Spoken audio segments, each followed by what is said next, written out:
திருக்குலமாய் இறைவனில் இணைந்திடும் ஒரு தருணம்.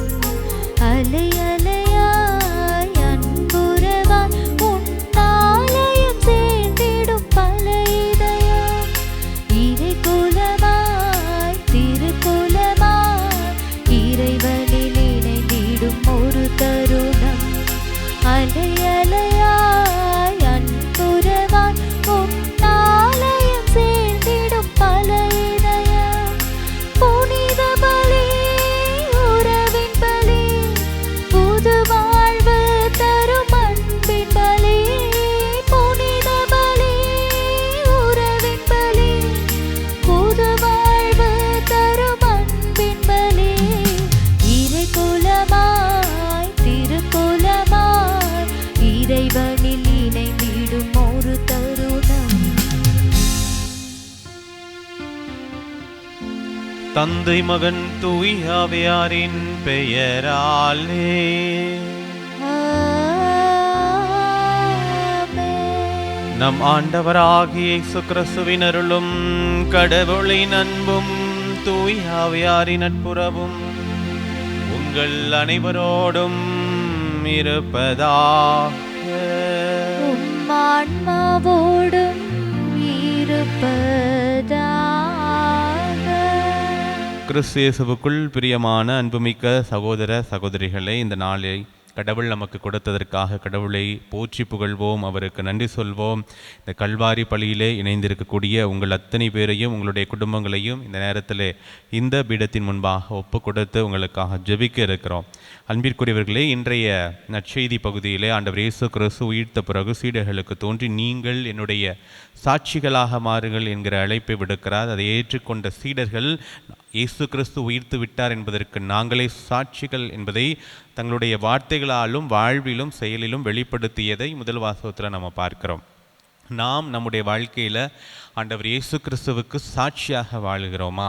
பெரிய பெரிய காரியங்கள்லாம் இல்லை, நாம் வாழ்கிற அந்த தினந்தோறும் வாழ்க்கையில் சின்ன சின்ன விஷயங்களில் நான் ஆண்டவர் இயேசு கிறிஸ்துவனுடைய விழுமியங்களை, இந்த விவிலியம் எனக்கு போதிக்கிற விழுமியங்களை நான் கடைபிடிக்கிறேனா? கடவுளுடைய அந்த பேரன்பை நான் சிறிய அளவிலாவது என்னை நான் சந்திக்கிற மனிதருக்கு கொடுக்கிறேனா? சின்ன சின்ன காரியங்களில் இவர் ஒரு கிறிஸ்துவர், கிறிஸ்துவின் உண்மையான சீடன் என்பதை தன்னுடைய செயல்களில் வெளிப்படுத்துகிறார் என்று மற்றவர்கள் பெருமையாக பேசக்கூடிய அளவுக்கு நம்முடைய வாழ்வு அமைந்திருக்கிறதா? நம்முடைய வாழ்வு சாட்சிய வாழ்வாக இருக்கிறதா? அப்படி இல்லைன்னா இன்றைக்கி சிறப்பாக இந்த நேரத்தில் இந்த கல்வாரி பலியில் நம்மையே ஒப்பு கொடுத்து, ஆண்டவரே நான் உமக்கு சாட்சியாக வாழ வேண்டும், என்னுடைய செயல்களிலே உம்மை நான் வெளிப்படுத்த வேண்டும், இந்த கிறிஸ்துவ விழுமியங்களை நான் வெளிப்படுத்த வேண்டும் என்று சொல்லி நம்மையே ஒப்பு கொடுத்து சிறப்பாக இந்த திருப்பலியிலே நாம் உருக்கமாக ஜெபிப்போம்.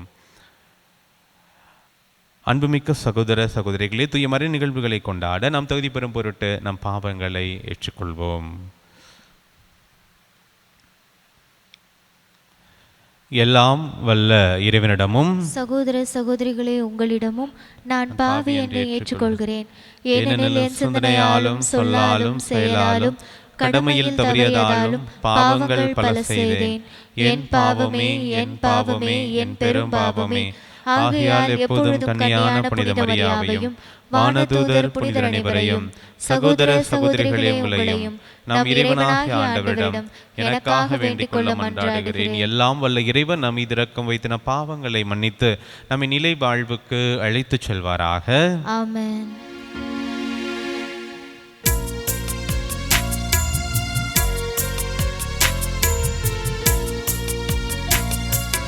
ஆண்டவரே இரக்கமாயிரும்.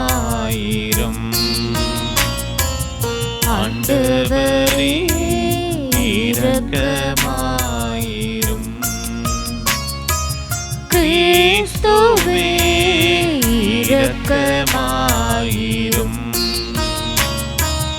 கிறிஸ்துவே இரக்கமாயிரும். ஆண்டவரே இரக்கமாயிரும்.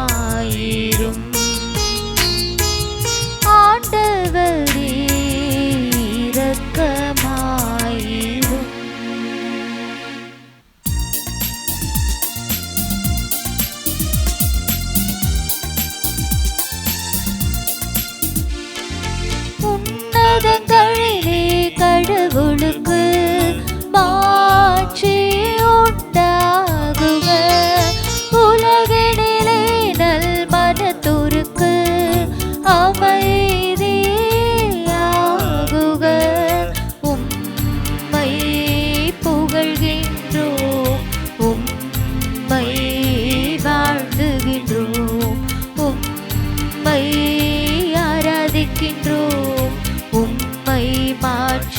படுத்துகின்றோம். உமது மேலான மாட்சியின் பொருட்டு உமக்கு நன்றி கூறுகின்றோம்.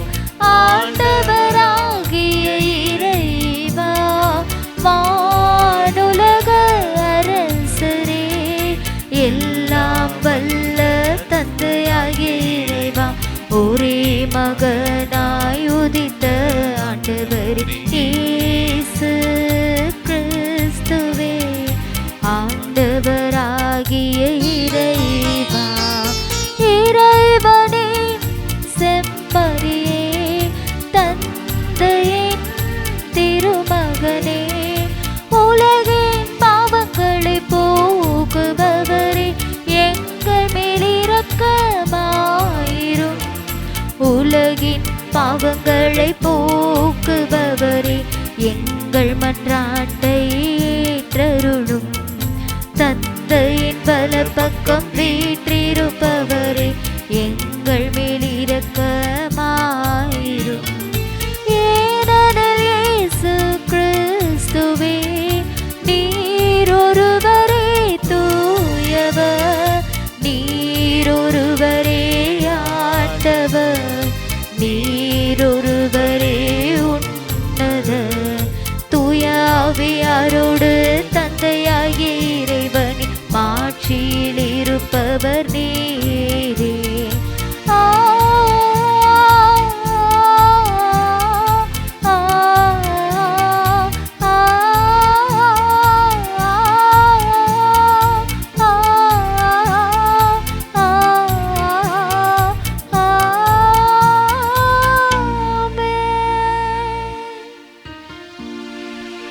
ஜெபிப்போமாக. இறைவா, உமது பெயரை அறிக்கையிடுவதில் பல மக்கள் இனங்களை ஒன்று சேர்த்தீரே. திருமுழுக்கு தண்ணீரால் புது பிறப்பு அடைந்தவர்கள் மனங்களில் ஒரே நம்பிக்கையும் செயல்களில் ஒரே பரிவிரக்கமும் கொண்டிருக்கருள்வீராக. உமோடு தூயாவின் ஒன்றிப்பில் இறைவனா என்றென்றும் வாழ்ந்து ஆட்சி செய்கின்ற எங்கள் ஆண்டவராகிய இயேசு கிறிஸ்து வழியாக உம்மை மன்றாடுகின்றோம்.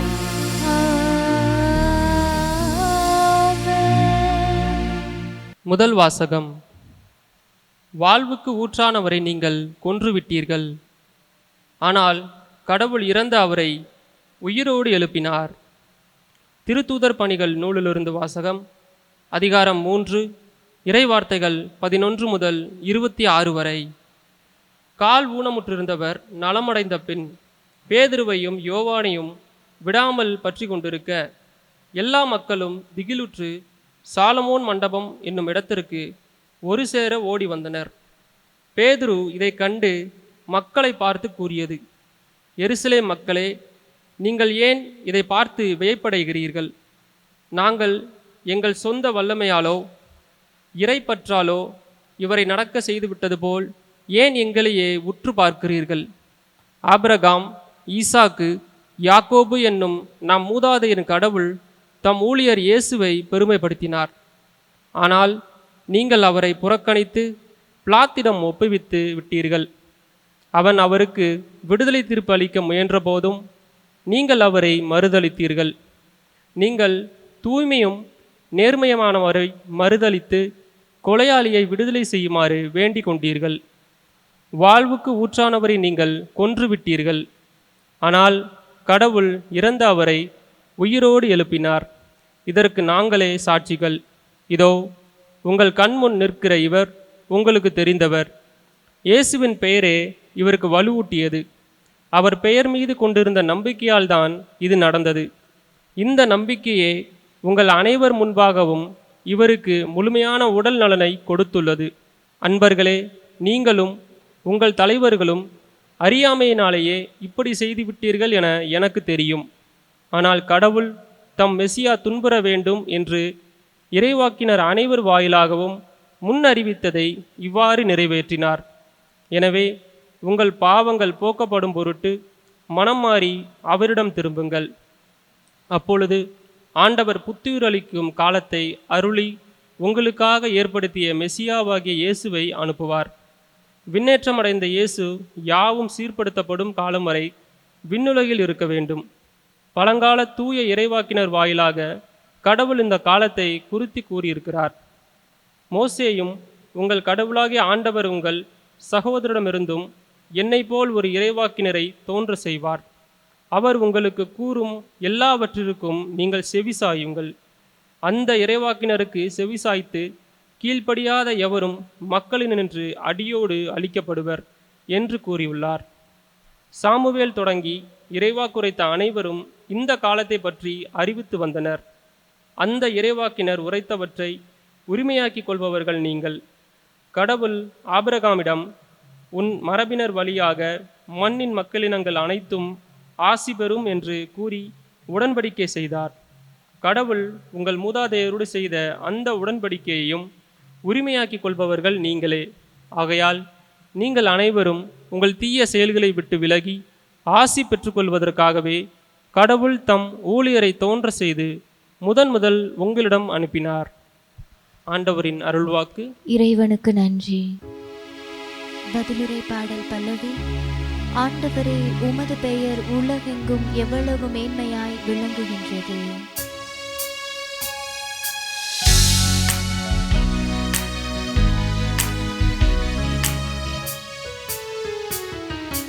ஆண்டவரே, உமது பெயர் உலகெங்கும் எவ்வளவு மேன்மையாய் விளங்குகின்றது. ஆண்டவரே, உமது பெயர் உலகெங்கும் எவ்வளவு மேன்மையாய் விளங்குகின்றது. ஆண்டவரே, எங்கள் தலைவரே, உமது பெயர் உலகெங்கும் எவ்வளவு மேன்மையாய் விளங்குகின்றது. மனிதரை நீர் நினைவில் கொள்வதற்கு அவர்கள் யார்? மனித பிறவிகளை நீர் ஒரு பொருட்டாக எண்ணுவதற்கு அவர்கள் எம்மாத்திரம். ஆண்டவரே, உமது பெயர் உலகெங்கும் எவ்வளவு மேன்மையாய் விளங்குகின்றது. ஆண்டவரே, உமது பெயர் உலகெங்கும் எவ்வளவு மேன்மையாய் விளங்குகின்றது.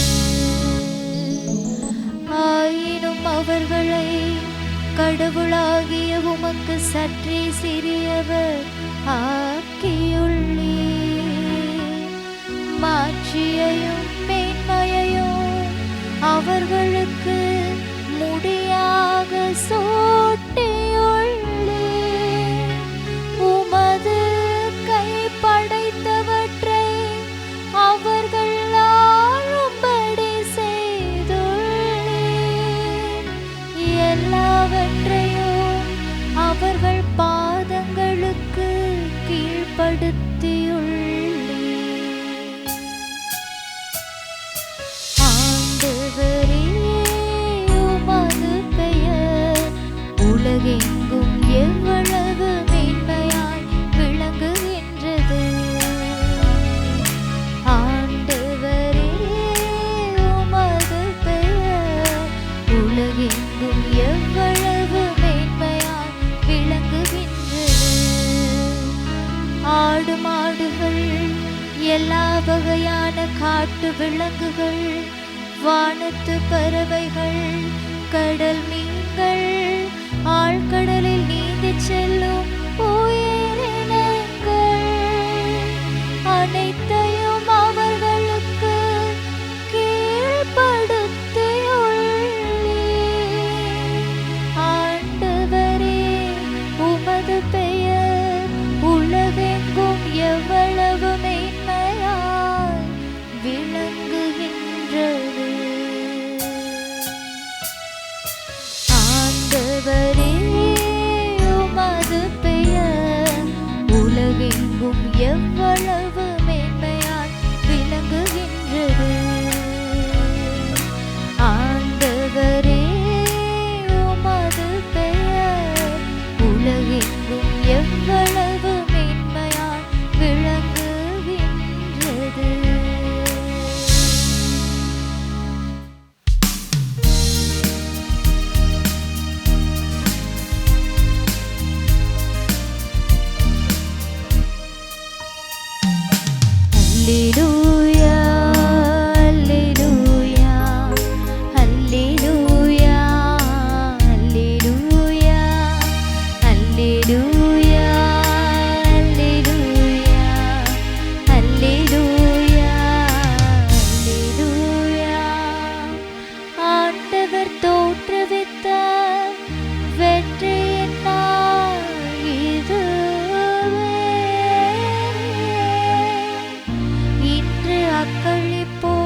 ஆண்டவர் உங்களோடு இருப்பாராக. உம் ஆன்மாவோடும் இருப்பாராக. புனித லூக்கா எழுதிய நற்செய்தியிலிருந்து வாசகம். ஆண்டவரே மாட்சி உமக்கே. லூக்கா எழுதிய நற்செய்தி அதிகாரம் 24 இறைவசனங்கள் 35 முதல் 48 வரை. அக்காலத்தில் சீடர்கள் வழியில் நிகழ்ந்தவற்றையும் இயேசு அப்பத்தை பிட்டுக் கொடுக்கும்போது அவரை கண்டுணர்ந்து கொண்டதையும் அங்கு இருந்தவர்களுக்கு எடுத்துரைத்தார்கள். சீடர்கள் இவ்வாறு பேசிக் கொண்டிருந்த போது இயேசு அவர்கள் நடுவில் நின்று, உங்களுக்கு அமைதி உரித்தாகுக என்று அவர்களை வாழ்த்தினார். அவர்கள் திகிலுற்று அச்சம் நிறைந்தவர்களாய் ஓர் ஆவியை காண்பதாய் நினைத்தார்கள். அதற்கு அவர், நீங்கள் ஏன் கலங்குகிறீர்கள்? ஏன் இவ்வாறு உங்கள் உள்ளத்தில் ஐயம் கொள்கிறீர்கள்? என் கைகளையும் என் கால்களையும் பாருங்கள், நானேதான். என்னை தொட்டு பாருங்கள், எனக்கு எலும்பும் சதையும் இருப்பதை காண்கிறீர்களே, இவை ஆவிக்கு கிடையாதே என்று அவர்களிடம் கூறினார். இப்படி சொல்லி தம் கைகளையும் கால்களையும் அவர்களுக்கு காண்பித்தார். அவர்களோ மகிழ்ச்சி மேலிட்டு நம்ப முடியாதவர்களாய் வியப்புக்கு உள்ளாகி இருந்தார்கள். அப்போது அவர் அவர்களிடம், உண்பதற்கு இங்கே உங்களிடம் ஏதேனும் உண்டா என்று கேட்டார். அவர்கள் வேக வைத்த மீன் துண்டு ஒன்றை அவரிடம் கொடுத்தார்கள். அதை அவர் எடுத்து அவர்கள் முன் அமர்ந்து உண்டார். பின்பு அவர் அவர்களை பார்த்து, மோசேயின் சட்டத்திலும் இறைவாக்கினர் நூல்களிலும் திருப்பாடல்களிலும் என்னை பற்றி எழுதப்பட்டுள்ள அனைத்தும் நிறைவேற வேண்டும் என்று நான் உங்களோடு இருந்தபோதே உங்களுக்கு சொல்லியிருந்தேனே என்றார். அப்போது மறைநூலை புரிந்து கொள்ளுமாறு அவர்களுடைய மனக்கண்களை திறந்தார். அவர் அவர்களிடம், மெசியா துன்புற்று இறந்து 3ஆம் நாள் உயிர்த்தெழ வேண்டும் என்றும் பாவ மன்னிப்பு பெற மனம் மாறுங்கள் என எருசலேம் தொடங்கிய அனைத்து நாடுகளிலும் அவருடைய பெயரால் பறைசாற்றப்பட வேண்டும் என்றும் எழுதியுள்ளது. இவற்றுக்கு நீங்கள் சாட்சிகள் என்றார். ஆண்டவரின் அருள்வாக்கு. கிறிஸ்துவே உமக்கு புகழ். கிறிஸ்து இயேசுவுக்குள் பிரியமான அன்புமிக்க சகோதர சகோதரிகளே, ஆராதனை டிவி யூடியூப் சேனலில் திருப்பலி கடந்த 2 நாட்களாக கொடுத்துருக்கிறோம். தொடர்ந்து கொடுப்போம். நிறைய பேர் அந்த திருப்பலியை பார்த்து எங்களுக்கு குறுஞ்செய்தி அனுப்பிச்சிங்க. உண்மையிலே சந்தோஷமாக இருக்கிறது. எங்களை வாழ்த்தினீர்கள். உங்களுக்காக தொடர்ந்து ஜெபித்து கொண்டிருக்கிறோம். இன்னும் நிறைய பேருக்கு இது சென்று சேரவில்லை. அதனால் மற்றவர்களுக்கும் இதை நீங்கள் ஷேர் செய்து, மற்றவர்களும் இந்த கல்வாரி பள்ளியில் ஆலயத்திற்கு போக முடியாதவங்க, அதான் ரொம்ப முக்கியம். இணையத்தில் திருப்பலி நிறைவேற்றுவது மிக முக்கியமான 2 காரணங்கள். ஒன்று, ஆலயத்திற்கு போக முடியாதவர்கள் ஆனால் கல்வாரி பள்ளியில் இணைந்து ஆண்டவரிடம் ஜெபிக்க வேண்டும் என்று சொல்லி விருப்பப்படுபவர்கள் இந்த திருப்பலியில் பங்கேற்க வேண்டும். வயதானவர்கள், உடல் முடியாதவங்க, நோய்வாய்ப்பட்டிருப்பவர்கள் அவங்கெல்லாம் பார்க்குறாங்க. அடுத்து 2வதாக, திருப்பலிக்கு போயிட்டு வந்தவங்க இறைச்செய்தி பகிர்வை கேட்கணும் அப்படிங்கிறவங்க முழு பூசையும் பார்க்காட்டியும் இறைச்செய்தியினுடைய பகிர்வை மட்டும் பார்த்து பயன்பெறணும், நம்முடைய வாழ்க்கையில் நம்ம அதை பின்பற்றணும் அப்படின்னு சொல்லி விரும்பி பார்க்கக்கூடியவர்கள். இந்த 2 முக்கிய காரணங்களுக்காகத்தான் நம்ம தினந்தோறும் திருப்பலியை கொடுக்குறோம். அது நிறையா பேருக்கு சென்று சேர வேண்டும் என்று சொல்லி ஆசைப்படுகிறேன். உண்மையிலேயே நிறைய பேர் தீபன் ஃபாதர், ரொம்ப நாள் கழித்து உங்களை பார்க்கறதுல ரொம்ப சந்தோஷமாக இருக்குது அப்படின்னு சொன்னீங்க. உண்மையிலே மகிழ்ச்சியாக இருக்கிறது. நாங்கள் கேசியில் இருக்கும்போது நானும் ஆல்பர்ட் ஃபாதரும் அடிக்கடி உங்களை சந்திச்சுக்கிட்டு இருந்தோம். ஞாயிற்றுக்கிழமை திருப்பலியில் நாங்கள் 2 பேரும் சேர்ந்து திருப்பலி நிறைவேற்றுவோம். பணி மாற்றம் அடைந்து ஃபாதரும் போயிட்டாங்க, நானும் வேறு இடத்துக்கு மாறி வந்துட்டேன். இருந்தபோதும் இந்த இணையத்தின் வழியாக அங்கங்கே இருந்து நாங்கள் எங்களுடைய பணியினை செய்து கொண்டிருக்கிறோம். மிக விரைவில் நானும் ஆல்பர்ட் ஃபாதர்கிட்ட கேட்டிருக்கேன், ஃபாதர் நீங்களும் நானும் சேர்ந்து நம்ம ஒரு ப்ரோக்ராம் செய்யணும் அப்படின்னு சொல்லிட்டு. அது விரைவாக ஆராதனை டிவியில் வரும். நீங்கள் பார்த்து கண்டிப்பாக மகிழ்ச்சி அடைவீர்கள் அப்படின்னு சொல்லி நம்புகிறேன். அன்பிற்குரியவர்களே, சிறப்பாக இன்றைய நாளில் நாம் எப்படி கடவுளுக்கு சாட்சியாக வாழ முடியும் அப்படிங்கிறத பற்றி தான் நம்ம சிந்திக்க இருக்கிறோம். தொடக்க கால கிறிஸ்தவர்கள், ஆண்டவருடைய உயிர்ப்புக்கு பிறகு அப்போஸ்தலர்கள் தொடங்கி தொடக்க கால கிறிஸ்தவர்கள் நிறைய பேர் மறைசாட்சியாக உயிர் நீத்திருக்கிறார்கள். அது இன்றளவும் நடக்குது. ஓரளவுக்கு நாம் நம்முடைய தமிழகத்தில் அருளானதர் மறைசாட்சியாக இறந்தார். அப்போஸ்தலரான தோமா இங்கே தான் இறந்தார். அது மட்டும் கிடையாது, இன்னுமே இந்த 21ஆம் நூற்றாண்டில் மறைசாட்சியாக மறிக்கக்கூடியவங்க இருக்கிறாங்களா அப்படின்னு சொன்னால் இருக்கிறாங்க. நம்ம பெரிதாக நமக்கு தெரிகிறது கிடையாது. உங்களுக்கு ஒரு நிகழ்வை சொல்ல விரும்பப்படுகிறேன். 2006ஆம் ஆண்டு கந்தமாலில் கிறிஸ்தவர்களுக்கு எதிராக, ஒரிசாவில் கந்தமாலில் கிறிஸ்தவர்களுக்கு எதிராக ஒரு மிகப்பெரிய கலவரம் நடைபெற்றது. தெரிந்திருக்கும், உங்கள் எல்லாருக்குமே தெரிந்திருக்கும். இந்த மதத்தின் அடிப்படையில் ஏற்படுகிற அரசியல் உண்மையிலே ரொம்ப டேஞ்சரஸான ஒன்று. நாம் அப்படிப்பட்ட ஒரு சமூகத்தில் தான் இப்போ வாழ்ந்துட்டுருக்கோம். இருந்தபோதும் நாம் நம்முடைய நம்பிக்கையை இழந்துடாமல் நம்ம வந்து வாழ்ந்துட்டுருக்கோம் அப்படின்னு சொன்னால் கடவுள் கண்டிப்பாக நம்மை வந்து, அதுவும் இங்கே தமிழகத்தில் நாம் ஒரு அமைதியான சூழலில் வாழ்கிறோம். அதுக்கே நம்ம வந்து கடவுளுக்கு நிறையா நன்றி சொல்லணும். அதே நேரத்தில் துன்பப்படக்கூடிய நம்முடைய சகோதரர்களுக்காக, சகோதர சகோதரிகளுக்காக நாம் ஜெபிக்கவும் கடமைப்பட்டிருக்கிறோம். அப்படியாக கந்தமாலில் 2006ஆம் ஆண்டு ஒரு மிகப்பெரிய கலவரம். அதில் நடந்த நிறைய நிகழ்வுகள் வந்து வெளியில் வரல, ஊடகத்துக்குள்ளே வரல. அது மக்களுக்கு எந்த அளவுக்கு தெரியும் அப்படின்னு தெரியாது. அங்கே அந்த தளத்தில் இருந்தவங்க, களத்தில் இருந்தவங்க அங்கே நடந்த நிகழ்வுகளை தொகுத்து ஒரு புத்தகமாக வெளியிட்டது. அதில் ஒரு நிகழ்வை நான் வந்து வாசித்தேன். உண்மையிலேயே மனசை கஷ்டப்படுத்தின ஒரு நிகழ்வு. நாயக் அப்படிங்கிற ஒருத்தர், அவருடைய மனைவி, அம்மா, ஒரு குழந்தை, அவங்க மனைவி வந்து ப்ரெக்னெண்ட்டாக இருக்கிறாங்க. அப்போது ஒரு குழு என்ன பண்ணுறாங்க, கிறிஸ்துவ வீடுகள் எல்லாம் அடித்து நொறுக்கி நாசம் பண்ணி ஒவ்வொரு வீடாக வந்துட்டுருக்குறாங்க. வந்து நீங்கள் வந்து கிறிஸ்துவை மறுதளிக்க வேண்டும், கிறிஸ்துவ நம்ம நீங்கள் வந்து கிறிஸ்டியானிட்டியில் இருக்கக்கூடாது, நீங்கள் மதம் மாறணும் அப்படின்னு சொல்லி கட்டாயப்படுத்துகிறாங்க. அப்போ நாயக் அவருடைய வீட்டுக்குள்ள நுழைஞ்சிட்றாங்க. அவருடைய மனைவியை வந்து வாளுடைய அந்த முனையில் வச்சுக்கிட்டு அவர் நாயக்கை என்ன பண்ணுறாங்க அப்படின்னு சொல்லி, நாயக் அவங்க அம்மா உங்கள்கிட்ட வந்து நீங்கள் வந்து இயேசுவை மறுதளிக்கணும், வந்து மதம் மாறினேன்னு சொல்லு அப்படின்னு சொல்லி கட்டாயப்படுத்துகிறாங்க. அப்போ அவங்க அம்மா உடனே வந்து நான் மாறிடுறேன், இயேசு இனிமே என்னுடைய தெய்வம் இல்லை அப்படின்னு சொல்லிடுறாங்க. நாயக்கை வந்து அது சொல்ல மறுத்து விடுகிறார். அவர் கடைசி வரைக்கும் விடாப்படியாக இருந்து இயேசு கிறிஸ்து தான் என் ஆண்டவர் அப்படின்னு சொல்லி அவர் உறுதியாக இருக்கிறார். அதனுடைய விளைவு என்ன அப்படின்னு சொன்னால், அவர்கள் உயிரோடு அவங்க மனைவியுடைய வயிற்றை கிழித்து அந்த குழந்தையை எடுத்து, நிறைமாத கர்ப்பிணி குழந்தையை எடுத்து அந்த குழந்தையும் கொன்று போடுகிறார்கள், அந்த பெண்மணியும் கொன்று போடுகிறார்கள். இந்த நிகழ்வை வாசித்த போது நமக்கு அப்படி நடக்குது அப்படின்னு சொன்னால், நாம் இன்றைக்கி வந்து ஒரு அமைதியான சூழலில் இருக்கிறோம், திடீர்னு நமக்கு இப்படி ஒரு சோதனை வருது அப்படின்னு சொன்னால், நாம் இந்த அளவுக்கு கடவுளுடைய விசுவாசத்தில் நான் உறுதியாக இருப்பேனா, என்னுடைய நம்பிக்கையில் நான் உறுதியாக இருப்பேனா அப்படிங்கிறது வந்து ஒரு மிகப்பெரிய கேள்விக்குறி.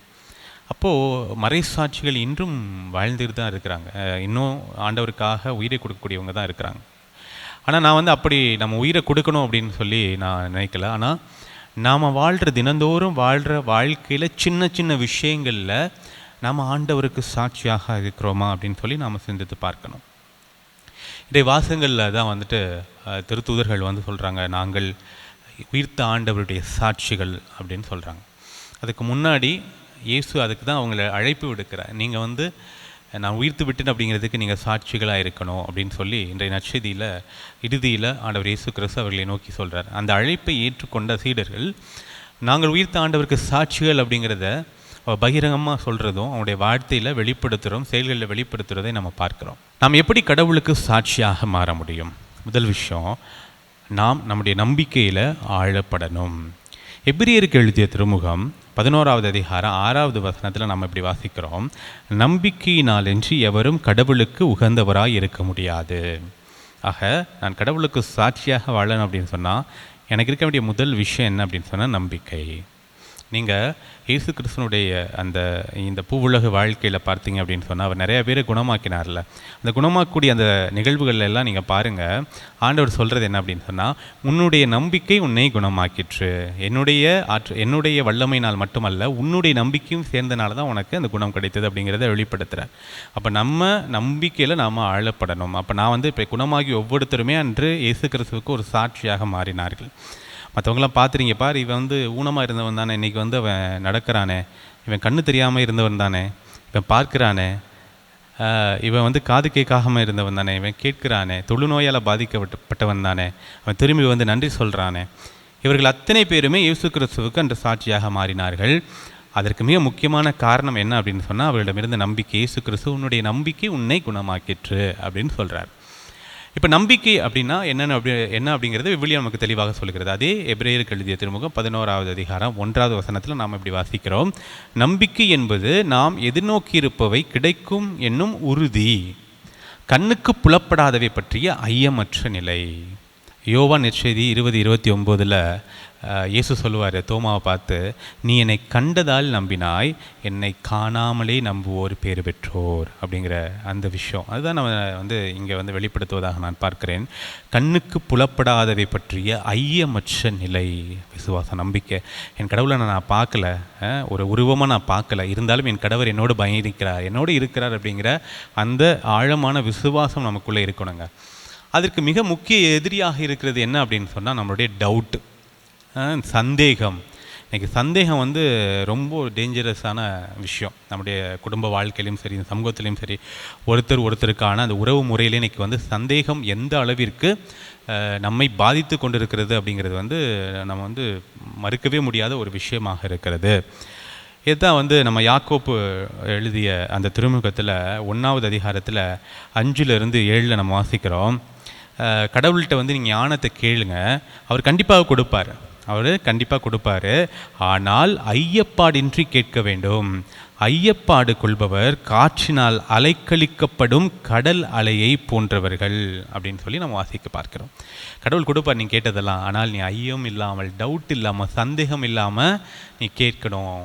அப்படி சந்தேகத்தோடு நீ கேட்குற அப்படின்னு சொன்னோம், நான் நம்பிக்கை அங்கே வந்து இல்லாமல் போகிறது, உனக்கு கிடைக்காது. அப்போது நமக்கு நம்பிக்கைக்கு முதல் எதிரியாக இருக்கிறது இந்த டவுட்டு தான். அதான் வந்து நம்ம யோவான் நட்சத்திரம் 20:27 இயேசு கிறிஸ்து சொல்கிறாரு, ஐயம் தவிர்த்து நம்பிக்கை கொள். உன்னுடைய சந்தேகத்தை நீ தவிர்த்து நீ என்ன பண்ணணும், முதல்ல நம்பிக்கையில் ஆழப்பட வேண்டும் அப்படின்னு சொல்லி ஆண்டவர் இயேசு கிறிஸ்து நமக்கு அழைப்பு விடுக்கிறார். இந்த சந்தேகம் நான் சொன்னது போல் நிறையா நமக்கு பிரச்சனைகளை கொண்டு வருது, நம்ம வாழ்க்கையில் நம்ம பார்க்குறோம். அது மட்டும் கிடையாது, இந்த சந்தேகம் தான் நம்ம வாழ்க்கையில் எதுனா பயத்தை உருவாக்குகிறது, கலக்கத்தை உருவாக்குகிறது. நீங்கள் சீடர்கள் நற்செய்தியில் வாசித்தது போல் அவர்கள் வந்து ஆண்டவர் மீது கொண்டிருந்த நம்பிக்கை அவங்களுக்கு வந்து குறைந்து விட்டது. அதனால தான் இயேசு உயிர்த்தார் அப்படின்னு சொல்லி அவங்க கேள்விப்பட்டும் கூட அந்த பெண்கள் வந்து சொல்கிறாங்க, நிறைய பேர் அங்கங்கே சொல்ல கேட்கிறார்கள். இருந்தாலும் அவர்களால் முழுமையாக நம்ப முடியவில்லை. அவரிடமிருந்த அந்த சந்தேகம் அவர்களுக்கு ஒரு கலக்கத்தை, பயத்தை உருவாக்குகிறது. அதனால் அமைதியின்றி அவர்கள் இருக்கிறார்கள். இயேசு கிறிஸ்து அவர்களுக்கு முதல்ல தோணின உடனே அவர் சொல்கிறது, உங்களுக்கு அமைதி உரித்தாக, செட்டில் டவுன் ஆகு, நான் இருக்கிறேன், நம்பு என்னைய. அந்த நம்பிக்கை இந்த ஐயத்தை தவிர்த்து நமக்கு ஒரு மன அமைதியை கொடுக்கும். இப்போ ஐயம் அப்படிங்கிற அந்த ஒரு விஷயம், சந்தேகம் அப்படிங்கிற ஒரு விஷயம் நம்ம வாழ்க்கையில் நிறைய பயத்தை உருவாக்கும், நிச்சயமற்ற தன்மையை உருவாக்கும். நம்ம அப்படி தானே சின்ன வயசில் நம்ம வந்து இதை பற்றி கவலைப்படாமல் இருப்போம். இந்த சந்தேகம் அப்படிங்கிற ஒரு விஷயம் நமக்கு பெருசாக இருக்கிறது கிடையாது. ஆனால் அந்த படித்து முடித்து காலேஜ்லாம் முடித்த அப்புறம் நம்ம வாழ்க்கை எப்படி இருக்க போதோ அப்படிங்கிற ஒரு பயம் அங்கே ஆரம்பிக்குது பாருங்களேன். ஒரு சந்தேகம் எப்படி ஆரம்பிக்குது பார்த்தீங்களா? அது வந்து வாழ்க்கை ஃபுல்லாக இறுதி வரை இருந்துக்கிட்டே இருக்கும். ஏதாவது ஒன்று விஷயத்துக்கு நம்ம பயந்துக்கிட்டு சந்தேகப்பட்டுட்டு தான் இருக்கிறோம். அந்த பயம் வந்து எதனால் வருது அப்படின்னு சொன்னால் இது சந்தேகத்தினால. நீங்கள் இயேசு கிறிஸ்து கடல் நடந்து வருவார். மத்தேயு நற்செய்தியில் நம்ம வாசிக்கிறோம் 14வது அதிகாரத்தில். நடந்து வரும் பொழுது பேதுரு என்ன பண்ணுவார், நானும் நடந்து வரேன், நீ தான் ஆண்டவரே, நீர் தான் என்றால் நானும் நடந்து வரேன், சரி வா அப்படின்னு சொல்லி நடந்து வரும் பொழுது என்ன நடக்குது, அங்கே வந்து ஒரு பெரும் காற்று வீசுகிறது. பெரும் காற்று எதனுடைய அடையாளமாக நம்ம பார்த்தோம்ல, யாக்கோப்பு எழுதிய அந்த திருமுகத்தில் பார்க்குறோம். நீங்கள் வந்து ஐயம் கொண்டிருக்கிற வந்து ஐயம் வந்து எப்படி அப்படின்னா, ஒரு காற்று அலைக்கழிக்கப்படும் கடல் அலையை போன்றவர்கள் அப்படி ஆயிடுவீங்க உங்கள்கிட்ட சந்தேகம் இருந்துச்சு அப்படின்னு. இங்கே ஒரு பெருங்காற்றும் அதனுடைய அடையாளமாக தான் வருது. அங்கே சந்தேகம் வருது. யாருக்கு? பேதுருக்கு ஒரு சந்தேகம் வருது. அந்த சந்தேகம் என்ன பண்ணிடுது, அவரை மூழ்கடிக்கிறது. அந்த பயந்துட்டார், அவ்வளோ மூழ்க போகிறார், சாக போகிறேனே அப்படின்னு சொல்லி கத்துறார். அப்போ ஆண்டவர் இயேசு கிறிஸ்து சொல்கிற விஷயம், நம்பிக்கை குன்றியவனே அப்படின்னு சொல்கிறார். ஆக இந்த சந்தேகம் நம்முடைய நம்பிக்கையை அது வந்து குலைத்து விடும், நம்ம வாழ்க்கையில் மூழ்கடித்து விடும். அப்போ முதல் விஷயம் என்ன அப்படின்னு சொன்னால், நாம் இந்த ஐயத்தை, சந்தேகத்தை தவிர்த்து நம்பிக்கை கொள்ள வேண்டும். அப்போ தான் நம்மள்ட்ட இருக்கக்கூடிய இந்த கலக்கம், இந்த பயம், இது எல்லாமே என்ன ஆகும், நம்மளை விட்டு போகும். ஆக இந்த நம்பிக்கை, சந்தேகமற்ற நிலை, இந்த ஐயமற்ற நிலை, ஒரு ஆழமான நம்பிக்கை ஆண்டவரோடு என்னை இணைத்து விடுகிறது. ஆண்டவருக்கு என்னை சாட்சியாக என்னை வாழ அழைப்பு விடுக்கிறது. எனக்கு தெரிஞ்ச ஒரு அம்மா, நான் நிறைய இடங்களில் சொல்லியிருக்கிறேன், அவங்க வந்து ஸ்ட்ரோக்னால் அஃபெக்ட் ஆனவங்க. அவங்க கை காலெலாம் கொஞ்சம் அவங்களால சரியாக ப்ராப்பராக நடக்க முடியாது. அப்போது அதில் கூடுதலாக என்ன ஆயிடுது அப்படின்னு சொன்னால், அவங்களுக்கு வந்து கொஞ்சம் உட்காந்து எந்திரிக்கும் போது ஃப்ராக்சர் ஆகிடுது. அவங்க வந்து ஹாஸ்பிட்டலில் அட்மிட் ஆகியிருந்தாங்க. நிறையா இது மறைவுரைகளில் நான் வந்து மக்களுக்கு இதை வந்து சொல்லியிருக்கிறேன். ஏன்னா அது அவர்களுக்கு ஒரு மிகப்பெரிய பாடமாக இருக்க வேண்டும் என்று சொல்லி இன்னும் சொல்லுவேன். நான் வந்து அவங்கள வெளிப்படுத்துவேன், கண்டிப்பாக ஒரு சாட்சியாக அதை வந்து வெளிப்படுத்துவேன். அப்போது அவங்க ஹாஸ்பிட்டல் அட்மிட் ஆகிருக்கிறாங்க. அவங்க கூட பார்த்துக்கிறதுக்கு யாருமே கிடையாது. கணவரும் அவர் வேலைக்கு போயிட்டார், லீவ் போட முடியாத ஒரு சூழ்நிலை. ஒரு பக்கத்தில் இருக்க ஒரு பெட்டில் அவங்கள வந்து நீங்கள் பார்த்துக்குங்க அப்படின்னு சொல்லிட்டு போயிட்டாங்க. அப்போ நான் அவங்கள பார்க்குறதுக்காக அந்த மருத்துவமனைக்கு போகும்பொழுது எனக்கு வந்து ரொம்ப ஆச்சரியமான விஷயம் என்ன அப்படின்னு சொன்னால், அவங்க ஏதோ வீட்டில் நம்ம வரவேற்கும் போது எப்படி சந்தோஷமாக நம்ம வரவேற்போம், அந்த அளவுக்கு சிரிச்சுக்கிட்டே வந்து என்னை ஹாஸ்பிட்டலில் அவங்க வந்து வெல்கம் பண்ணுறாங்க. எனக்கு அது வந்து புரிந்து கொள்ளவே முடியல. எப்படிம்மா, ஏற்கனவே இது மாதிரி ஒரு கண்டிஷனில் எல்லாமே புலம்ப ஆரம்பிச்சிருவோம், நீங்கள் வந்து புலம்பாமல் நீங்கள் வந்து சிரிச்சுக்கிட்டே வந்து வெல்கம் பண்ணுறீங்களே அப்படின்னு சொல்லும் பொழுது, நான் எதுக்குப்பா கவலைப்படணும், என் கூட ஆண்டவர் இருக்கிறாரு, இயேசு இருக்கிறார் அப்படின்னு சொன்ன அந்த மன அமைதி பார்த்தீங்களா, இது அவங்களுக்கு அந்த நம்பிக்கை கொடுத்தது. இந்த ஆழமான நம்பிக்கை கொடுத்து, எந்த சந்தேகமும் இல்லாமல், எந்த ஐயமும் இல்லாமல், எனக்கு என்ன சோதனை வந்தாலும் என்ன கஷ்டம் வந்தாலும் ஆண்டவர் இருக்கிறார் அப்படிங்கிற அந்த விஷயம் அவங்க மனசுக்குள்ளே ஒரு அமைதியை, வெளியில் எவ்வளோ பிரச்சனைகள் இருந்தாலும் அவங்க மனசுக்குள்ள ஒரு அமைதியை கொடுத்தது. இப்போ அவங்க ஒரு சாட்சியாக, கடவுளுக்கு சாட்சியாக இருக்கிறாங்க. இதை தாங்க நம்முடைய வாழ்க்கையில் ஒவ்வொருத்தரும் வெளிப்படுத்தணும். இப்படி தாங்க நம்ம சாட்சியாக மாற முடியும். நான் பெரிய மறைசாட்சியாக பெரிய பெரிய காரியங்களில் நான் வந்து எதையும் வெளிப்படுத்தணும்னு சொல்ல வரல. சாதாரணமாக தினந்தோறும் நாம் சந்திக்கக்கூடிய மனிதர்களில், எங்கள் ஊரில் புதுக்கோட்டையில் வந்துட்டு நற்கருணை ஆலயம் இருக்கிறது. அப்போது தினந்தோறும் காலை திருப்பலி முடிந்த பிறகு நற்கருணை ஸ்தாபனம் பண்ணி அங்கே வைப்பாங்க. அப்போ ஒரு பாட்டு பாடுவாங்க, இந்த காலை பொழுதை ஆசீர்வதியும் ஆண்டவரே, இந்த நாள் முழுவதும் என்னை வழி நடத்தும், நான் இன்று சந்திக்கும் மனிதருக்கெல்லாம் உன் அன்பை சொல்லணுமே. ரொம்ப அருமையான வார்த்தை. நான் இன்றும் சந்திக்கும் மனிதருக்கெல்லாம் உன் அன்பை சொல்லணுமே. ஒவ்வொருத்தரும் நீங்கள் எந்தெந்த வேலையில் வேணாலும் இருங்க, எப்படிப்பட்ட சூழ்நிலையில் வேணாலும் இருங்க, எப்படி பிஸியாக இருங்க, கோயிலுக்கு போக முடியாத சூழ்நிலையில் கூட இருங்க, ஆனால் எங்கே இருந்தாலும் அந்த நீங்கள் செய்கிற விஷயத்தில் நீங்கள் வந்து கடவுளை வெளிப்படுத்த முடியுதா? ஒரு பெரிய அதிகாரியாக இருக்கிறீங்க, உங்கள் கீழே வேலை செய்கிறாங்க, கோவப்படாமல் இருக்கிறீங்களா? நீங்கள் கோவப்படாமல் இருக்க முடியுது அப்படின்னு சொன்னால் நீங்கள் ஒரு சாட்சியாக மாறுறீங்க. ஏதோ ஒரு அரசாங்க வேலையில் இருக்கிறீங்க, நீங்கள் வந்து லஞ்சம் வாங்கக்கூடிய ஒரு சூழ்நிலையில் இருக்கிறீங்க அப்படின்னு சொன்னால் அதை தவிர்த்து, நான் வாங்க மாட்டேன், நான் வந்து கிறிஸ்துவ விழுமியத்தின்படி வாழ்கிறேன், அவர் இயேசு கிறிஸ்துவனுடைய வார்த்தையின்படி வாழ்கிறேன், நான் வந்து ஒரு சாட்சிய வாழ்வேன்னு உங்களுடைய வாழ்வு சாட்சியாக மாறுதான். நம்ம பயணிக்கும் பொழுது, பேருந்தில் யாருக்கா ஒருத்தவங்க இடம் கொடுக்கும் பொழுது நம்ம கடவுளோட சாட்சியாக மாறுறோங்க. ஒருத்தவங்க ரோடு கிராஸ் பண்ண முடியாமல் இருக்கிறாங்க, நான் கிராஸ் பண்ணி விடுறோம் அப்படின்னு சொன்னால் நம்ம கடவுளுக்கு சாட்சியாக மாறுறோம். ஒருத்தங்க கஷ்டப்பட்டு இருக்கிறாங்க, அவங்களுக்கு நம்ம வந்து பண உதவி செய்ய முடியாட்டி அவங்களுக்கு ஆறுதலாக நான் பேசுகிறேன் அப்படின்னு சொன்னால் நான் கடவுளுடைய சாட்சியாக மாறுகிறேன். இப்படியாக நான் இருக்கக்கூடிய இடங்களில் சின்ன சின்ன விஷயங்களில் அவருடைய அன்பை நான் காட்டும் பொழுது நான் ஆண்டவருடைய சாட்சியாக மாறுகிறேன். அதைத்தான் ஆண்டவர் நம்மிடம் எதிர்பார்க்கிறார். நீங்கள் சிந்திச்சு பாருங்கள், நீங்கள் இருக்கிற இடங்களில், உங்களுடைய வாழ்க்கையில், நீங்கள் இந்த சின்ன சின்ன விஷயங்களில், வேலை பார்க்குற அலுவலகமாக இருக்கட்டும், அது குடும்பமாக இருக்கட்டும், சமூகத்தில் பக்கத்து வீட்டுக்காரவங்கள்ட்ட இருக்கட்டும், சின்ன சின்ன விஷயங்கள், இந்த போட்டி, பொறாமை, அடுத்தவங்களுக்கு தீங்கு நினைக்கிற காரியங்களை எல்லாம் ஒதுக்கி வைத்துவிட்டு இந்த அன்பு, இரக்கம், இது மாதிரி விஷயங்களை உங்களுடைய செயல்பாடுகளில் வெளிப்படுத்தும் பொழுது, சின்ன சின்ன காரியங்களில் வெளிப்படுத்தும் பொழுது நீங்கள் ஆண்டவருடைய சாட்சியாக மாறுகிறீர்கள் என்பதை மனதில் நிறுத்தி தொடர்ந்து இந்த திருப்பலியில் நாம் ஜெபிப்போம்.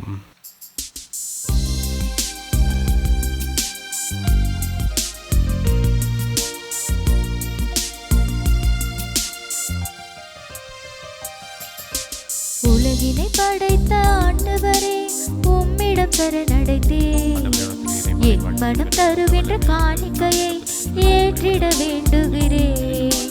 உலகினை படைத்த ஆண்டவரே, உம்மிடம் சரணடைந்தேன், என் மனம் தருகின்ற காணிக்கையை ஏற்றிட வேண்டுகிறேன். கருணை நிறைவா ஏற்பாயே, காலமெல்லாம் நலம் சேர்ப்பாயே. கருணை நிறைவா ஏற்பாயே, காலமெல்லாம் நலம் சேர்ப்பாயே. உலகினை படைத்த ஆண்டவரே, உம்மிடம் சரணடைந்தேன், என் மனம் தருகின்ற காணிக்கையை ஏற்றிட வேண்டுகிறேன். அன்புமிக்க சகோதர சகோதரிகளே, என்னுடைய உங்களுடையதுமான இப்பள்ளி எல்லாம் வல்ல தந்தையாகிய இறைவனுக்கு எதிராக மன்றாடுங்கள். ஆண்டவர் தமது பெயரின் புகழ்ச்சிக்காகவும் மாட்சிக்காகவும் நமது நன்மைக்காகவும் புனித திரு அவை அனைத்தின் நலனுக்காகவும் உமது கையிலிருந்து இப்பள்ளியை ஏற்றுக்கொள்வாராக. ஆண்டவரே, நாங்கள் மகிழ்வுடன் கொண்டு வரும் பலி பொருட்களை கனிவுடன் ஏற்றருள உம்மை வேண்டுகின்றோம். புது பிறப்பு அடைந்தவர்கள் உமது விண்ணக அருள் உதவிகளை விரைவாக பெற்றுக்கொள்வார்களாக. எங்கள் ஆண்டவராகிய இயேசு கிறிஸ்து வழியாக உம்மை மன்றாடுகின்றோம். ஆமென். ஆண்டவர் உங்களோடு இருப்பாராக, உம் ஆன்மாவோடும் இருப்பாராக. இதயங்களை மேலே எழுப்புங்கள், ஆண்டவரிடம் எழுப்பியுள்ளோம். நாம் இறைவனாகிய ஆண்டவருக்கு நன்றி கூறுவோம். அது தகுதியும் நீதியுமானது. ஆண்டவரே, எக்காலத்திலும் உம்மை புகழ்ந்துரைப்பதும் எல்லாவற்றுக்கும் மேலாக எங்கள் பாஸ்காவாகிய கிறிஸ்து பலியான இச்சிறப்பான காலத்தில் உம்மை இன்னும் மிகுதியாக வாழ்த்தி போற்றுவதும் மெய்யாகவே தகுதியும் நீதியுமாகும், எங்கள் கடமையும் மீட்புக்குரிய செயலுமாகும். ஏனெனில் உலகின் பாவங்களை போக்கும் மெய்யான செம்மறி அவரே, எங்கள் சாவை தமது சாவால் அளித்தவரும் தமது உயிர்ப்பினால் எங்கள் வாழ்வை புதுப்பித்தவரும் அவரே. ஆகவே பாஸ்கா மகிழ்ச்சி பொங்க அனைத்துலகின் மாந்தர் அனைவரும் மக்களிக்கின்றனர். அவ்வாறே ஆற்றல் மிக்கோரும் அதிகாரம் கொண்ட தூதர்களும் முதுமாட்சியை புகழ்ந்து முடிவின்றி பாடுவதாவது: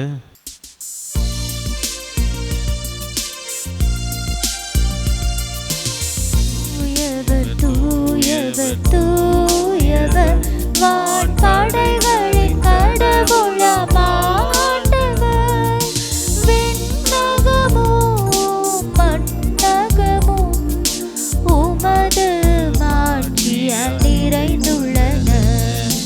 உன்னதங்களிலே ஓசன்னா, உன்னதங்களிலே ஓசன்னா. ஆண்டவர் பெயரால் வருகிறவர் ஆசீர் பெற்றவர். உன்னதங்களிலே ஓசன்னா, உன்னதங்களிலே ஓசன்னா.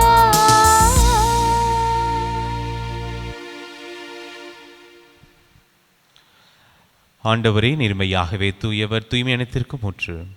ஆகவே உம்முடைய ஆவியை பொழிந்து காணிக்கைகளை தூய்மைப்படுத்த விடுகிறோம். இவ்வாறு எங்கள் ஆண்டவர் இயேசு கிறிஸ்துவின் உடலும் இரத்தமுமாக எங்களுக்கு வை மாறுவனவாக. அவர் பாடுபட உளம் கனிந்து தம்மை கையளித்த போது அப்பத்தை எடுத்து நன்றி செலுத்ததை பிட்டு தம் சீடர்களுக்கு அளித்து கூறியதாவது: அனைவரும் இதிலிருந்து பெற்று உண்ணுங்கள், ஏனெனில் இது உங்களுக்காக கையளிக்கப்படும் என் உடல்.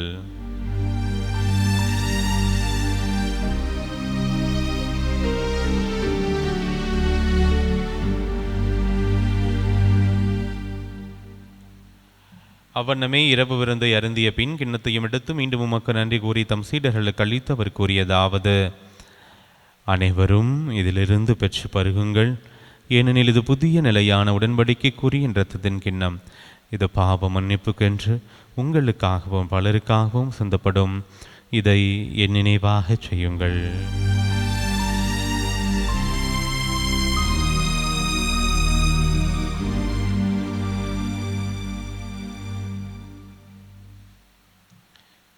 நம்பிக்கையின் மறைபொருள்.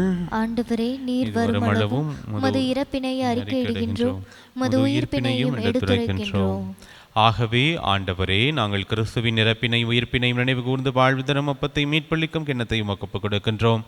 உம் திருமுனின்று உமக்கு ஊழியம் புரிய தகுந்தவர்கள் என எங்களை ஏற்றுக்கொண்டீர். எனவே உமக்கு நன்றி செலுத்துகின்றோம்.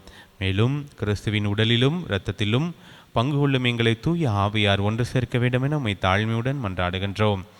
ஆண்டவரே, உலகெங்கும் பரவியிருக்கும் போது திரு அவையை நினைவு கூர்ந்தருளும். எங்கள் ஆயர்மேது ஆரோக்கியராஜ் எல்லா திருநிலையினர் ஆகிய அனைவரோடும் முத திரு அவை அன்பில் நிறைவு பெறச் செய்தருளும்.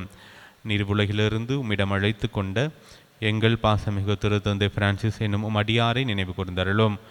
திருமகனோடு அவரது இறப்பில் இணைக்கப்பட்டிருந்த இவர் உயிர்ப்பிலும் அவரைப் போல இருக்கச் செய்தருளும். மேலும் உயிர்த்தெழும் எதிர்நோக்குடன் துயிலுள்ள எங்கள் சகோதரர் சகோதரிகளையும் இறந்தோர் அனைவரையும் இரக்கத்துடன் நினைவு கூர்ந்து முது திருமுக ஒளியின் உளிற்றிரலும் எங்கள் அனைவரும் இது இரக்கமாயிரும். கடவுளின் கன்னித்தாயான புனித மரியா, அவருடைய கணவரான புனித யோசேப்பு, புனித திருத்தூதர்கள், இவ்வுலகில் உமக்கு உகந்தவராய் இருந்தோராகிய புனிதர் அனைவருடனும் நாங்கள் நிலை வாழ்வில் பங்குள்ளும் தகுதி பெற்றும் திருமணி இயேசு கிறிஸ்து வழியாக உம்மை புகழ்ந்தேத்தும் வரமருள உம்மை மன்றாடுகின்றோம்.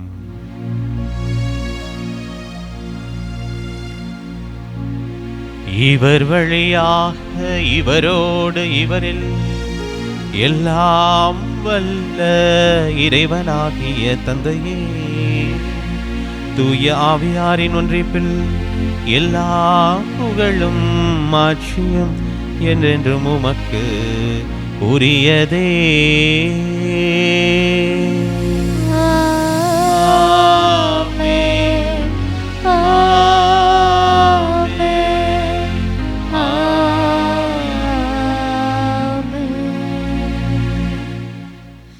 மீட்பரின் கட்டளையால் கற்பிக்கப்பட்டு இறைப்படிப்பினையால் பயிற்சி பெற்ற நாம் துணிந்து சொல்வோம்: விண்ணுலகில் இருக்கிற எங்கள் தந்தையே, உமது பெயர் தூயது என போற்ற பெருக, உமது ஆட்சி வருக, உமது திருவுளம் விண்ணுலகில் நிறைவேறுவது போல மண்ணுலகிலும் நிறைவேறுக. எங்கள் அன்றாட உணவை இன்று எங்களுக்கு தாரும்.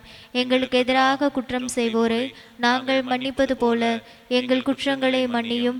எங்களை சோதனைக்கு உட்படுத்தாதேயும், தீமையிலிருந்து எங்களை விடுவித்தருளும். ஆண்டவரே, தீமை அனைத்திலிருந்தும் எங்களை விடுவித்து எங்கள் வாழ்நாளில் அமைதியை கனிவுடனர்களும் மன்றாடுகின்றோம். உமது இரக்கத்தின் உதவியால் நாங்கள் பாவத்திலிருந்து எப்போதும் விடுதலை பெற்று யாதொரு கலக்கமின்றி நலமாயிருப்போமாக. நாங்கள் எதிர்நோக்கி இருக்கும் பெரின்பத்துக்காகவும் எம் மீட்பராகிய இயேசு கிறிஸ்துவின் வருகைக்காகவும் காத்திருக்கின்றோம். ஏனெனில் ஆட்சியும் வல்லமையும் ஆட்சியும் என்றென்றும் உமதே. ஆண்டவரே இயேசு கிறிஸ்துவே, அமைதியை உங்களுக்கு விட்டுச் செல்கின்றேன், என் அமைதியை உங்களுக்கு அளிக்கின்றேன் என்றும் திருத்தூதர்களுக்கு மொழிந்தீரே. எங்கள் பாவங்களை பாராமல் உமது திரு அவையின் நம்பிக்கையை கண்ணோக்கி உமது திருவுளத்திற்கு ஏற்பதற்கு அமைதியும் ஒற்றுமையும் அளித்தருள்வீராக. என்றென்றும் வாழ்ந்து ஆட்சி செய்கின்றவர் நீரே. ஆமென். ஆண்டவருடைய அமைதி உங்கள் அனைவரோடும் என்றும் இருப்பதாக. உம் ஆன்மாவோடும் இருப்பதாக. ஒருவருக்கொருவர் ஆண்டவருடைய அமைதியை மகிழ்ச்சியோடு பகிர்ந்து கொள்வோம். சமாதானம்.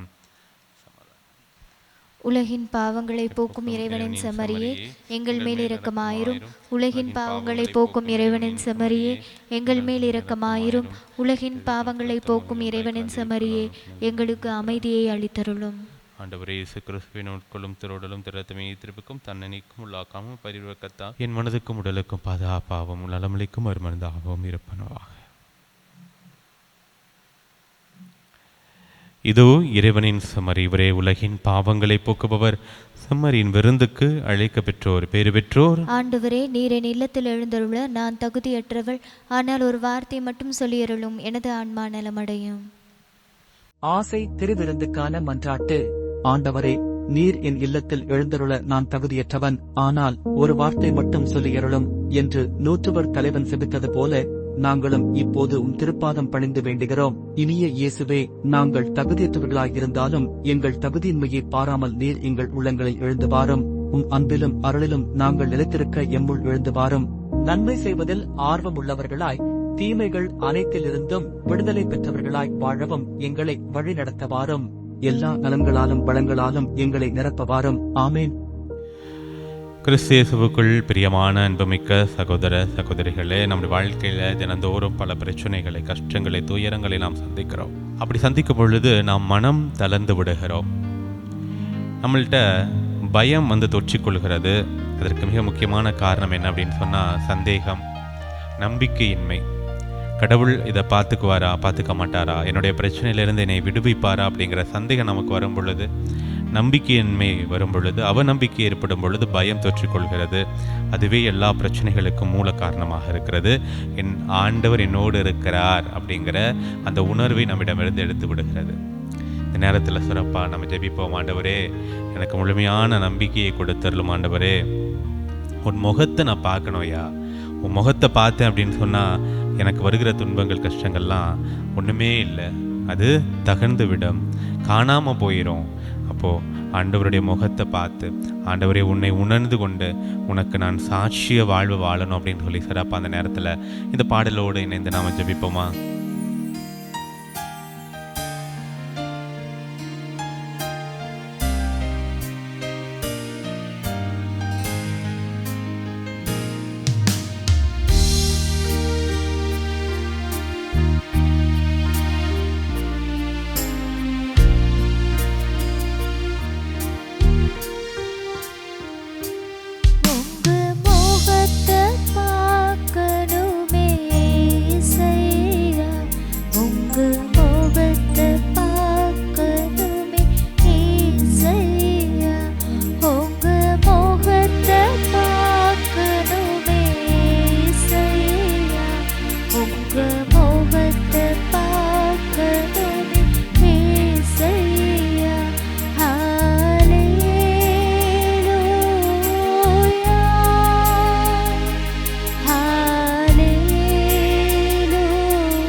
சீடர்கள் இயேசு கிறிஸ்துனுடைய இறப்பிற்கு பிறகு பயந்தவர்களாக தங்களை அறைக்குள் பூட்டி வைத்துக் கொண்டார்கள்.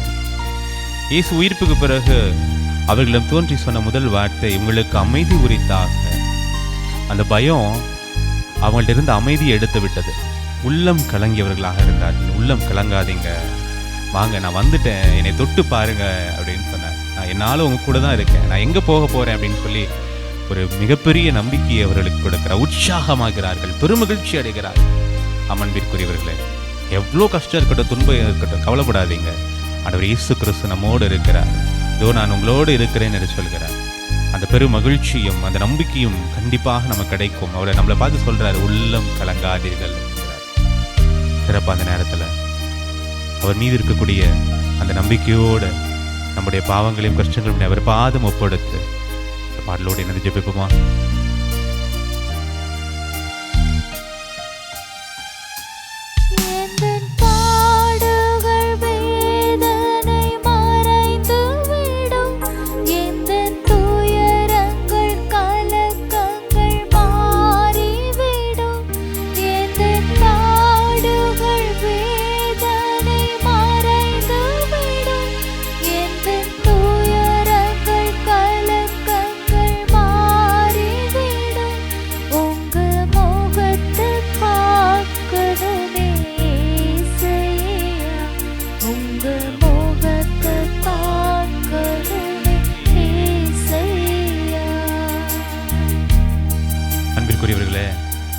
இதோ பாவம் செய்துவிட்டோம் என்று சொல்லி கலங்குகிறீர்களா? ஆண்டவரே, நான் குற்றம் செய்துவிட்டேன், பாவம் செய்துவிட்டேன், இனிமே யார் என்னை மன்னிப்பா?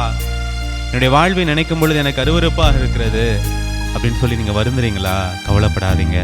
கடவுள் நம்ம எத்தனை முறை வேண்டுமென்றாலும் மன்னிப்பார்.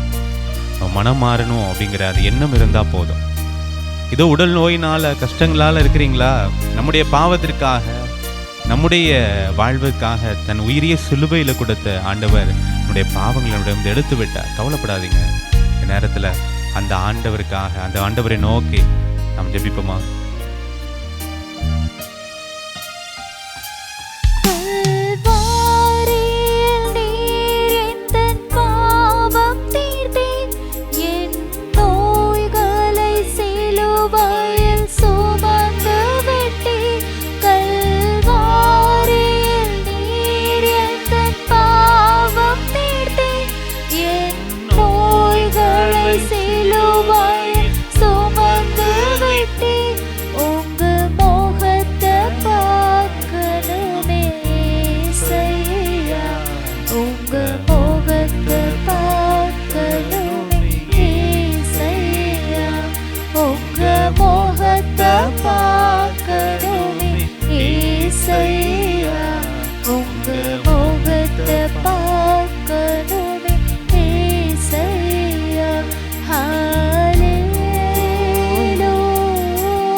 ஆண்டவரே, உம்முடைய முகத்தை பார்ப்பதற்காக எத்தனையோ பேர் ஏங்கிக் கொண்டிருக்கிறார்.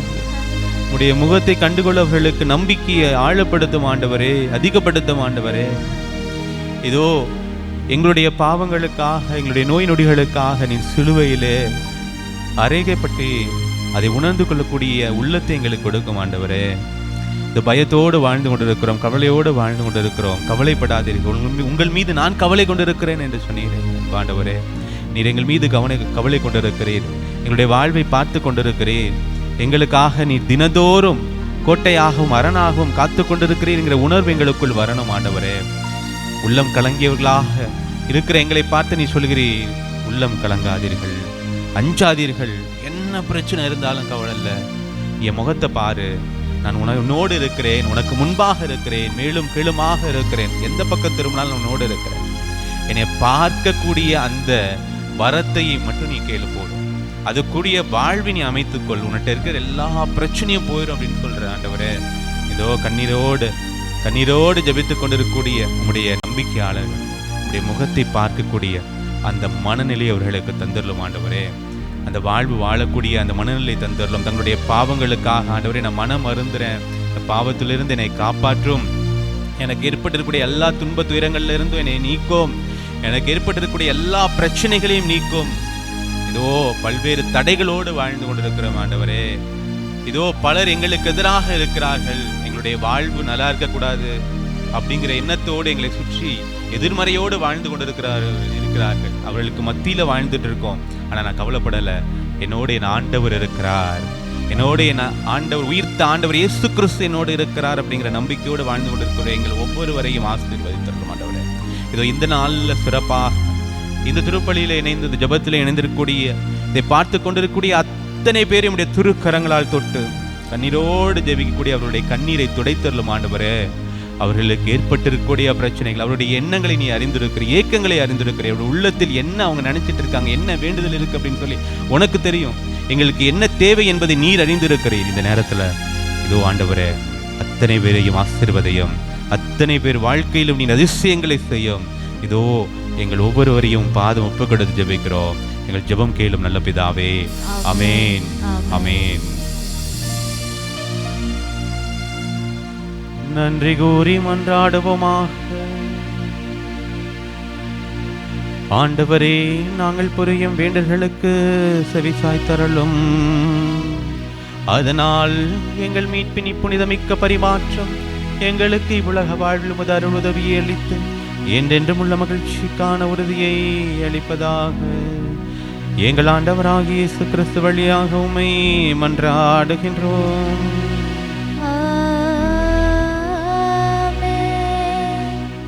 ஆண்டவர் உங்களோடு இருப்பாராக, உம் ஆன்மாவோடும் இருப்பாராக. எல்லாம் உள்ள இறைவன் தந்தை, மகன், தூய ஆவி உங்கள் ஒவ்வொருவரையும் நிறைவாக ஆசீர்வதிப்பாராக. ஆமென். சென்று வாருங்கள், திருப்பலி நிறைவேறிற்று. அல்லேலூயா, அல்லேலூயா. இறைவனுக்கு நன்றி. அல்லேலூயா, அல்லேலூயா.